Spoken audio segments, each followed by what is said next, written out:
वृंदावन विहारी लाल की जय। राधा रानी की जय श्री गुरुदेव भगवान की जय। श्री राधे राधे। भक्ति प्रश्नोत्तरी कार्यक्रम प्रारंभ किया जा रहा है। आइए हम भक्ति संबंधित प्रश्नों को श्रवण करें। श्री राधे राधे गुरु जी, आपके श्री चरणों में कोटि कोटि दंडवत प्रणाम। गुरु जी, 3 मार्च को ग्रहण लग रहा है, तो ग्रहण कब से कब तक है, उसका सूतक कब से स्टार्ट हो रहा है, कब तक है, और ग्रहण काल में विशेष क्या करना चाहिए, कैसे सूतक काल में क्या ग्रहण के लेकर के थोड़ा विस्तार से बताने की कृपा करें। श्री राधे राधे। देखो, ग्रहण जब दुनिया में कहीं लगे, अपने भारतवर्ष में न लगे तो उसको नहीं माना जाता है। किसी भी देश में लगे और भारत में न लगे, दिखलाई नहीं पड़े, न लगने का तात्पर्य भारत में दिखलाई नहीं पड़ता है, तो उस ग्रहण को हम स्वीकार नहीं करते कि हमारे यहाँ उसका असर होगा।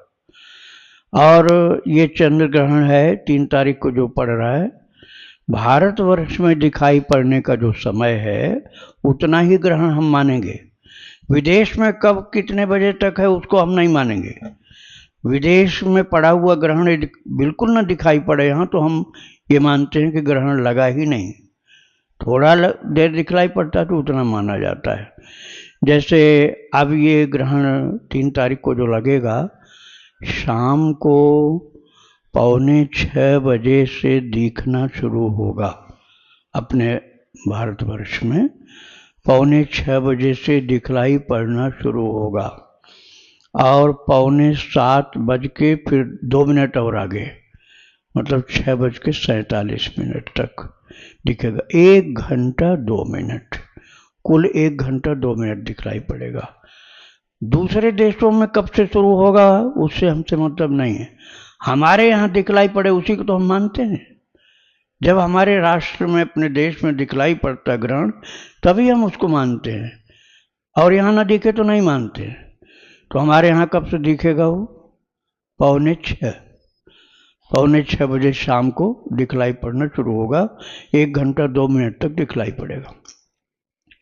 तो जब 5:45 बजे दिखलाई पड़ेगा तो उसी हिसाब से हमारे यहाँ सूतक लगेगा।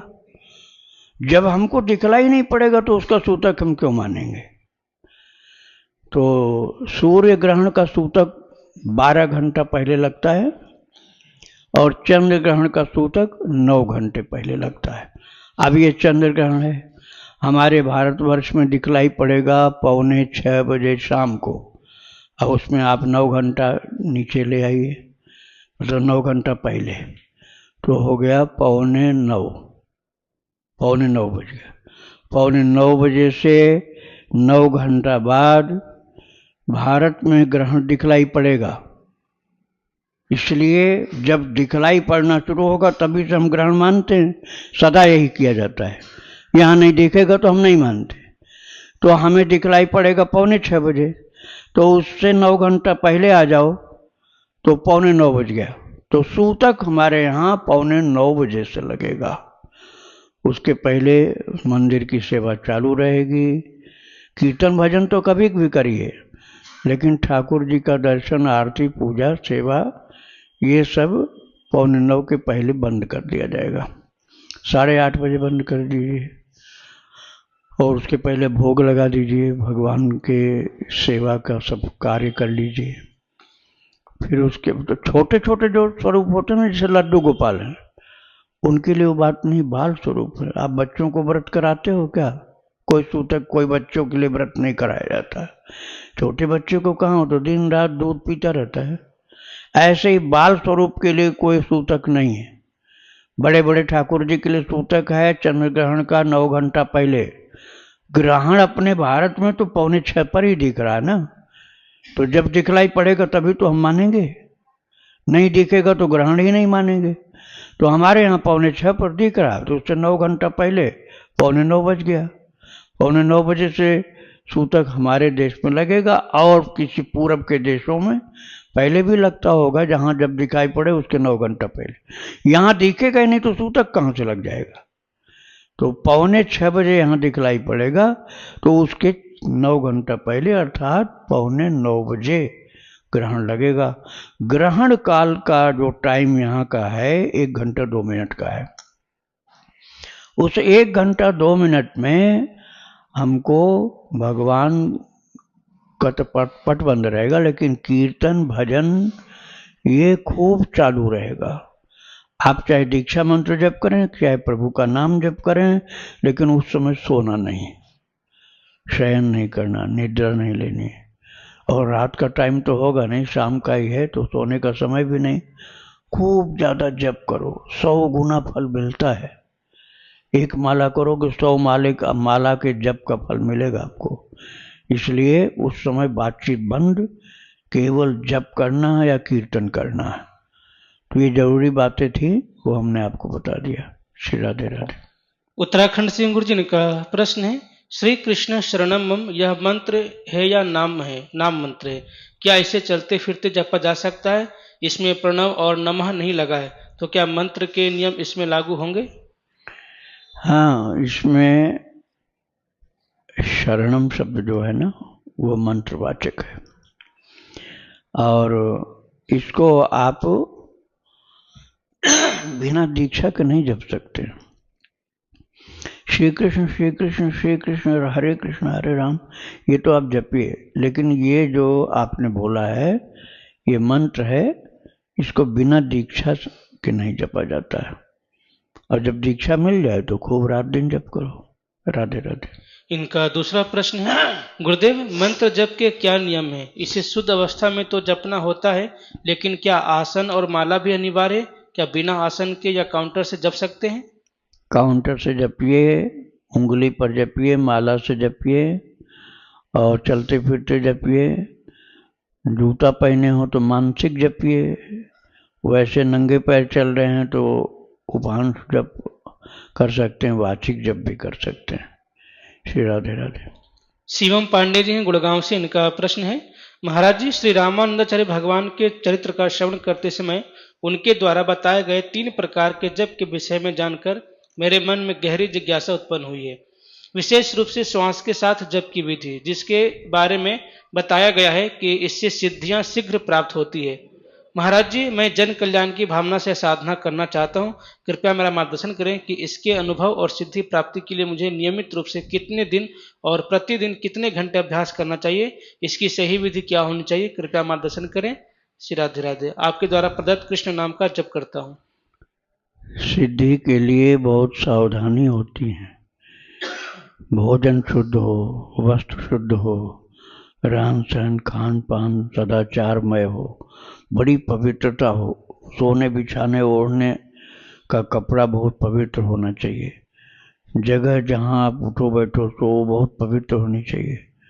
और कितने घंटे की बात नहीं, ज़्यादा से ज़्यादा एकदम नौकरी धंधा सब छोड़ के करो, पूरा रात दिन करो, तब सिद्धि होती है। ऐसा नहीं कि कुछ घंटे कर लेने से हो जाएगा।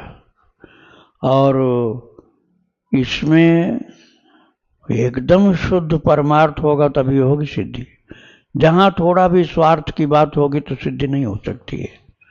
और आप यदि उसको अपने स्वार्थ के लिए उपयोग करना शुरू कर दिए तो वो वापस चली जाती है सिद्धि।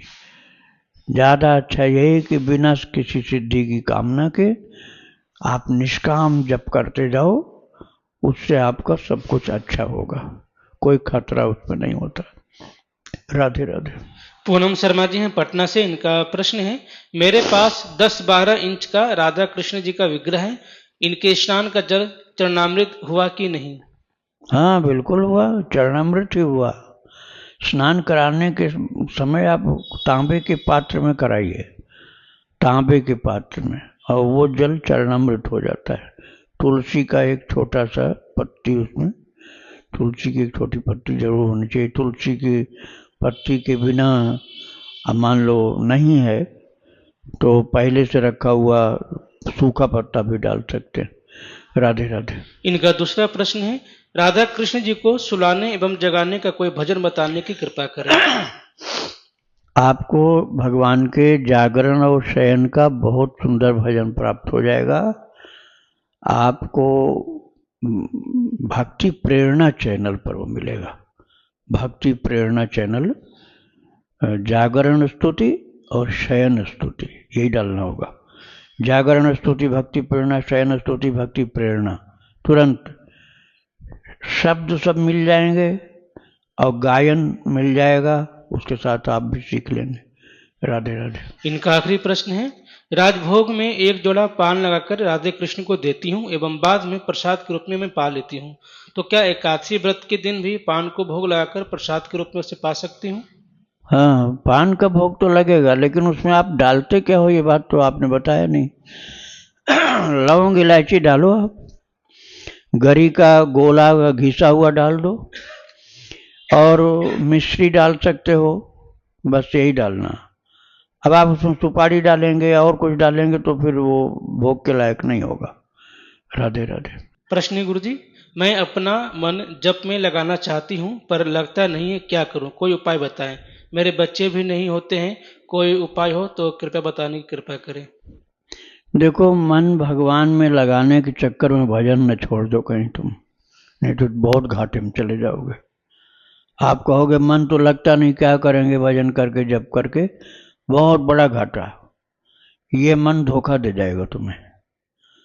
तुम लग जाओ, मन लगे चाहे मत लगे, तुम लग जाओ भजन में। हाथ से माला चलती रहे, मुंह से भगवान का नाम बोलते रहो, बिल्कुल नहीं लगा मन तब भी करो। और तुमने ये सोचा कि मन नहीं लगेगा तो नहीं करेंगे, तो पूरा जीवन निरर्थक चला जाएगा। मन को जब लगना होगा तब लगेगा, हम अपने को तो लगाएं। श्री राधे राधे। प्रश्न है गुरुजी, गुरुदेव, मैं हरे कृष्ण महामंत्र जप करता हूँ, लेकिन मेरा हरे कृष्ण महामंत्र लंबा होने के कारण निरंतर जप नहीं होता है और भूल भी जाता हूँ जब किसी के साथ बात करती हूँ, किंतु कृष्ण नाम छोटा होने के कारण बार बार स्मरण करने के कोई दिक्कत नहीं होती है। तो क्या मैं हरे कृष्ण महामंत्र की माला 16 माला जप करूं और काउंटर से कृष्ण नाम निरंतर जप करता रहूं, तो ऐसा कर सकता हूं? बहुत अच्छा रहेगा, बस उसकी काउंटिंग नहीं हो पाएगी। छोटा सा नाम की काउंटिंग इतना जल्दी हाथ नहीं चल पाएगी जितनी जल्दी जीवा चलेगी। तो काउंटिंग तो पूरा जो हरे राम राम राम हरे हरे, हरे कृष्ण कृष्ण कृष्ण हरे, इसकी काउंटिंग करिए। और जब कृष्ण कृष्ण हरे कृष्ण हरे कृष्ण हरे कृष्ण हरे कृष्ण हरे कृष्ण हरे कृष्ण आप ये जप रहे हो तो काउंटिंग नहीं होगी, लेकिन ये जप का अभ्यास बढ़िया बनेगा। और अकेले में कमरा बंद करके प्रेम से गाओ, रो, चिल्लाओ, कोई खिड़की दरवाजा नहीं खुला रहना चाहिए, बाहर आवाज नहीं जाए। तो आप चाहे जो नाम गाओ, रो, भगवान को पुकारो, तो उसमें काउंटिंग की जरूरत नहीं होती। लेकिन काउंटिंग वाला नाम भी करना है, ऐसा नहीं कि उसको बंद कर देना है। कुछ तो गिनती करके कुछ माला करनी है, और बिना गिनती वाला जो पुकारने का है वो खुलेआम मत करना, नहीं तो दूसरे लोग आपके पैर छुएंगे और आपको अहंकार न हो जाए, घाटा हो जाएगा। इसलिए बंद कमरे के अंदर ही होना चाहिए वो। श्री राधे राधे। सनातनी जी, इनका प्रश्न है, गुरुदेव, अज्ञानतावश दास के द्वारा भ्रूण हत्या, मांस मदिरा, तंबाकू का सेवन, गलत ढंग से धन का अर्जन, पर नारी गमन जैसे महापाप हुए हैं, पर गुरुदेव अभी यह सब बंद करके सीताराम नाम जप करता हूँ। प्रभु, क्या सीताराम नाम जप से यह सब पूर्व में हुए पाप से मुक्ति मिल जाएगा? और रोज कितना नाम जप करूं? और बहुत आत्मग्लानि भी होती है, कृपया मार्गदर्शन करें, दास पर बड़ी कृपा होगी। ये कितना घंटा वाले के हिसाब वाले को नहीं माफी मिलेगी। कितने घंटे की कर लेंगे तो माफी हो जाएगी, उसको नहीं माफी मिलनी।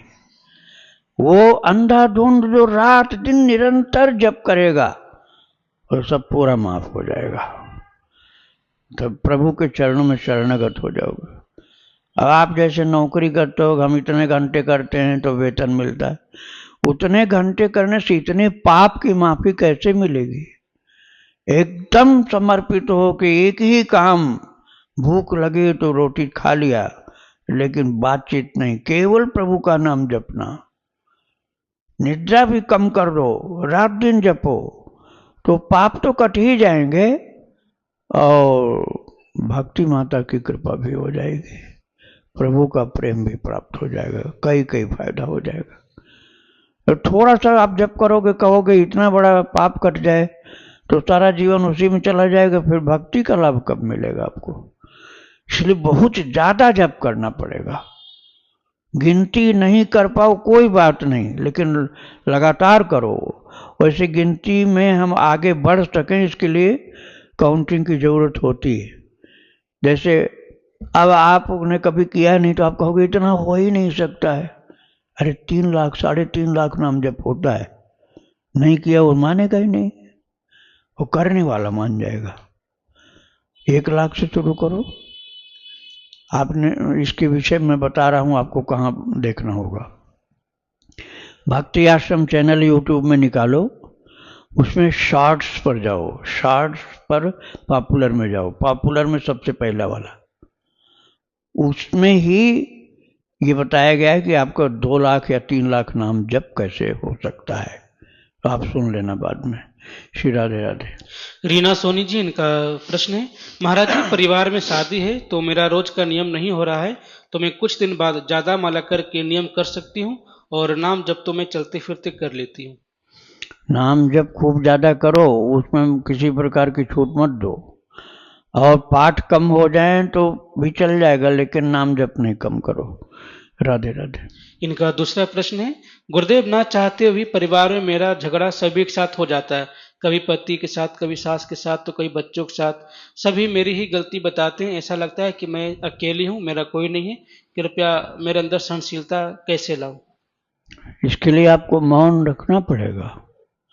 आप मौन रखना शुरू कर दो, पूछने पर भी उत्तर नहीं दो, पूछने पर भी नहीं दो उत्तर।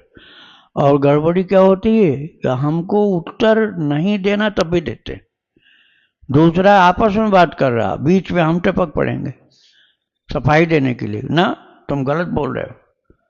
अरे वो गलत बोल रहा सही बोल रहा, उसको बोलने की तुम्हें क्या जरूरत है? बिल्कुल अपने को उससे अलग रखो, हमें उत्तर ही नहीं देना, न सफाई देनी, न किसी को बताना है कि तुम सही हो तुम गलत हो, वो जैसा है वो अब जाने। तब आपको क्रोध भी नहीं आएगा, झगड़े से अलग रहोगे। श्री राधे राधे। पुनीता सिंह जी, इनका प्रश्न है, गुरुदेव भगवान मेरे पास राधा कृष्ण भगवान का एक चित्रपट है, एक बड़े हाथ का, शंकर भगवान, माता पार्वती, हनुमान जी, राम जी और राम दरबार छोटे स्वरूप में है, सरस्वती माता, लक्ष्मी माता बड़े स्वरूप में है, कैलेंडर है, सारे स्वरूप में आभा कांति फैल रही है, सबका स्वरूप चित्रपट वाला होता है, बस कृष्ण भगवान का अनगिनत रूपों में बदलता रहता है, सारा दिन मुस्कुराते रहते हैं, लेकिन ठीक सूर्यास्त के पहले होठ आंखें हिलने डोलने लगते हैं, जैसे कोई बात करें तो उस तरह से मुंह से लाल हरा सफेद पीली चमकती रोशनी निकलती है, कृपया मार्गदर्शन करें, ऐसा क्या है? बहुत कृपा है आपके ऊपर, आपकी भक्ति में ठाकुर जी का प्रभाव है, और जिसको आप गुप्त रख पाओगे तो आगे बढ़ोगे, और गुप्त नहीं रख पाओगे तो फिर आगे बढ़ने में बाधा पड़ सकती है। कृपा हो रही निश्चित ही। श्री राधे राधे। इनका दूसरा प्रश्न है, गुरुदेव भगवान आपने मुझे प्रश्नोत्तरी के माध्यम से महामंत्र का जप करने के लिए 6 महीना पहले दिया था, पहले दिन जाप के लिए बैठी, तब दूसरी ही माला में मुझे तेज आवाज में बाईं तरफ सिर में बांसुरी की आवाज सुनाई दी, तब से वह कभी भी सुनाई देती है। कभी नहीं सुनाई देती, कभी सुनाई कभी कभी सुनाई देती है। वो कभी कभी जो सुनाई पड़ रही है ना, ये कृपा है। अब आप इसको बिल्कुल अपने तक सीमित रखिए तो और आगे बढ़ेंगे आप। श्री राधे राधे। इनका आखिरी प्रश्न है, गुरुदेव भगवान आसन की सफाई धुलाई सप्ताह में कितनी बार करनी चाहिए? ऊनी आसन होगा तो रोजाना नहीं करना पड़ेगा। ऊनी आसन हो, जीव हत्या वाला खाल वाला आसन नहीं होना चाहिए, केवल ऊन का, बाल का ऊन, तो वो शुद्ध होता है। लेकिन एक बार तो जरूर धोना, जब नया खरीदो तो आसन सात्विक बनाने के लिए एक बार धोना पड़ता है, उसके बाद तो हफ्ता 10 दिन में धो लो, कोई बात नहीं। और सूती आसन है तो रोजाना धोना पड़ेगा। श्री राधे राधे। अनुराग जी, इनका प्रश्न है, भगवान को तुलसी पर भगवान का नाम लिखकर अर्पण किया हो तो बाद में उसे प्रसाद को खाना उचित होगा? हाँ, भगवान के भोग में ही डालो पहले। लेकिन उस पर भगवान का नाम लिखते हैं गुरुजी। हाँ, तो भगवान के ही भोग में अर्पण करना है, ऐसा नहीं कि और कहीं उसको डालो। नहीं तो और अपराध हो जाएगा। भगवान के लिए जो साग सब्जी दाल दूध दही कुछ भी बना हो उसमें आप अर्पण कर दो और बाद में प्रसाद रूप में उसको पा जाओ, तो भगवान का नाम तो मुख में ही रहता है ना। देखो हनुमान जी महाराज राम नाम अंकित मुद्रिका मुख में ही डाल के गए थे। तो प्रभु मुद्रिका मेली मुख माही जल दिलांग गए अचरज नाही। तो प्रभु की मुद्रिका में राम नाम लिखा था, राम नाम अंकित अति सुंदर, तो इसलिए मुंह में ही उसको स्थान। तो तुलसी भगवान को भोग लग गई, राम नाम लिखा हुआ, तो मुंह में स्थान है उनका। राधे राधे। पूजा जी हैं, इनका प्रश्न है। अच्छा, इनका एक और प्रश्न गुरु जी, तिलक धारण के विषय में कुछ स्पष्ट करना चाहता था, कृपया सही विधि बताएं। क्या ये आसन पर बैठकर लगाना चाहिए या स्नान के पश्चात खड़े होकर धारण किया जा सकता है? क्या ऊर्ध्व पुंड धारण दोनों तरीकों से किया जा सकता है? देखो यदि बैठने की जगह है तो बैठ करके ही करो, आसन लगा के। और मान लो कहीं यात्रा कर रहे हो, बैठने की जगह ही नहीं है, तो वहां खड़े खड़े कर सकते हो। श्री राधे राधे। पूजा जी, इनका प्रश्न है, गुरुदेव मेरे मना करने पर भी मेरे पति वृंदावन से तुलसी जी के बीज ले आए थे और बिना बताए घर के गमले में उगा दिए, जिससे काफी तुलसी के पेड़ निकल आए और बाद में वो सूख भी गए। उसके बाद उनको निकालकर पता नहीं कहाँ डाल आए और तुलसी मार्केट से लेकर लगा दी थी। इसका प्रायश्चित कैसे करें, क्योंकि मेरे पति और मेरे बीच रिश्ता टूटने की कगार पर है। न वो मुझसे बात करना चाहते हैं और न ही मेरी सुनते हैं। देखो भगवान के कीर्तन को माध्यम बनाओ आप, घर में कम से कम आधा आधा घंटा सुबह शाम, नहीं तो 1 घंटा एक बार में कीर्तन करो और उसमें प्रार्थना करके बच्चों को, पति को, या घर में जो भी लोग हों, जितने भी हों, सबको बैठाओ। उसके बाद भोग लगा के कुछ प्रसाद भी बांटो। यदि रोजाना आप करने लग जाओगे तो घर में मनमुटाव, झगड़ा, लड़ाई सब बंद हो जाएगा, बिल्कुल बंद हो जाएगा। और फिर प्रेम से सत्संग की बात भी सुनो, भक्तों का चरित्र सुनो, कीर्तन भी करोगे, ये भी सुनोगे, तो भक्ति में भी आगे बढ़ोगे और झगड़ा, इस वैमनस्य, घृणा, ये सब खत्म हो जाएगा। तो तुलसी जो अब हटा दिया वो तो गलती हुई, लेकिन आगे कभी ऐसा मौका आता है तो ब्रज रज में या जमुना गंगा की रेती में खोद के गाड़ देना चाहिए। श्री राधे राधे। इनका दूसरा प्रश्न है, मेरे पति हर हफ्ते वृंदावन जाते हैं दोस्तों के साथ बिहारी जी के दर्शन करने। ऐसा करते हुए उनको 1 साल हो चुका है, लेकिन घर आने के बाद शाम को शराब पीना, गाली देना करके घर में नर्क जैसे माहौल बच्चे और मेरे लिए करते हैं। मुझे यह समझ नहीं आता कि इतना हर हफ्ते दर्शन बिहारी जी करने के बाद खुद को बिहारी जी का भक्त कहने के बाद भी कैसे शराब पी सकते हैं। मैंने बोला कि शराब छोड़ दो, तो बोले कि ये मेरी जिंदगी है, चाहे मैं जो करूं। साथ ही बाहरी लड़कियों के साथ उनका व्यभिचार भी है। ऐसे में मेरा पति भाव उनके प्रति खत्म हो चुका है उनके लिए, और बिहारी जी ही मेरे पति प्रियतम है। लेकिन सांसारिक जीवन के मेरे पति के साथ कैसा रिश्ता रखूं, अब समझ नहीं आता, मार्गदर्शन कर। कोई उनकी संगति खराब है, मतलब जो उनके मित्र हैं वो नशा वाले हैं, और नशा वालों के साथ उनकी मित्रता होने के कारण वो नशा नहीं छोड़ पा रहे हैं, क्योंकि वो जब भी मिलेगा वही एक ही उसका काम होगा, नशा करना, कराना। तो यदि वो संगति छोड़ दें और उसकी जगह पर बहुत ज़्यादा जप करें भगवान का नाम, थोड़ा करने से नहीं होगा, बहुत ज़्यादा जप करें। बिहारी जी आना तो अच्छा है, लेकिन संगत खराब है उनकी। अकेले आवें, बांके बिहारी का दर्शन करने आवें बिल्कुल अकेले, या कोई महान भक्त मिल जाए उनके साथ, और खूब ज़्यादा जप करें, भजन करें, तो प्रभु के नाम के प्रताप से नशा भी छूट जाएगा और संगत पहले छोड़नी पड़ेगी, और भक्ति में भी आगे बढ़ेंगे, फिर आपके साथ व्यवहार भी उनका सही हो जाएगा। तो इसके लिए तो आपको किसी न किसी से प्रार्थना करानी पड़ेगी कि यार जो हैं उनके नशे वाले, उनसे मुक्ति पाएं, उनसे हटें वो पहले, और अकेले आवें, दर्शन करें, हरिनाम जपते जाएं, आएं, और भगवान के भजन के बिना यात्रा मत करें। यात्रा करें तो भगवान के भजन के साथ करें, नहीं तो सैर सपाटा हो गया वो। और भजन करना नहीं, आए घूमे खाए पिए चल दिए, तो ये सैर वाली बात हो गई। तीर्थ यात्रा का स्वरूप ये नहीं है। श्री राधे राधे। जैनी जी कनाडा से, इनका प्रश्न है, गुरुदेव, मैं केली कुंज प्रेमानंद जी महाराज जी के आश्रम में गई थी दीक्षा के लिए, इंक्वायरी किया। उनके परिकर संत ने राधा नाम जप करने को कहा और वाणी पाठ लिया मैंने, पर क्वेश्चन इज डेट कि मुझे राधा रमन लाल के लिए ज़्यादा प्रीति है, तो ऐसे में दीक्षा के लिए क्या करें? मुझे स्पिरिचुअली में आगे बढ़ना है। ठाकुर जी सब एक ही हैं, सिर्फ रूप अलग हैं, पर फिर भी मुझे राधा रमन लाल जी और श्री जी राधा रानी के लिए बहुत झुकाव है ज़्यादा। कृपया मार्गदर्शन करें, मन बहुत दुविधा में है। मुख से हमेशा मेरे राधा रमन लाल, मेरे श्री जी ही निकलता है। मैं लाला की सेवा करती हूँ, उनमें ही राधा रमन लाल देखती हूँ, और मैं लहसुन प्याज भी नहीं खाती। यदि आप वहाँ से जुड़ी हैं तो आपको वहाँ जाकर ही कंसल्ट करना चाहिए, और वहाँ की बात का निर्णय मैं दूँ ये उचित नहीं लगता है। तो आपको वहीं जा कर के इस बात को रख करके वहाँ से ही परामर्श करना होगा। श्री राधे राधे।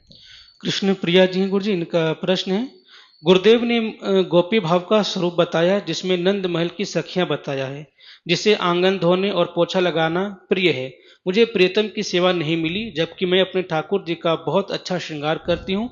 अब मुझसे ठाकुर जी की सेवा भी नहीं हो रही है अच्छे से। मैंने अपने हृदय को बहुत समझाने की कोशिश की, पर 1 महीना हो गया, मुझे डिप्रेशन जैसा हो रहा है। अब मुझसे लीला चिंतन भी नहीं हो रही, पहले बहुत अच्छी होती थी। और उन्होंने बताया कि चंद्रावली जी मुझसे स्नेह करती हैं, पर मुझे तो किशोरी जी और उनकी अष्ट सखिया प्रिय है। गीता में तो प्रभु कहते हैं, जो जिस भाव से भजता है उस भाव को मैं उसको प्राप्त होता हूँ। फिर मेरे साथ ऐसा क्यों हुआ? ऐसा इसलिए हो रहा है कि आप मानसिक सेवा नहीं कर रहे हैं। आपको मानसिक सेवा करनी ही करनी है। श्री विग्रह की सेवा आपको नहीं मिल रही, कोई बात नहीं, लेकिन मानसिक सेवा आपको करनी है भगवान की।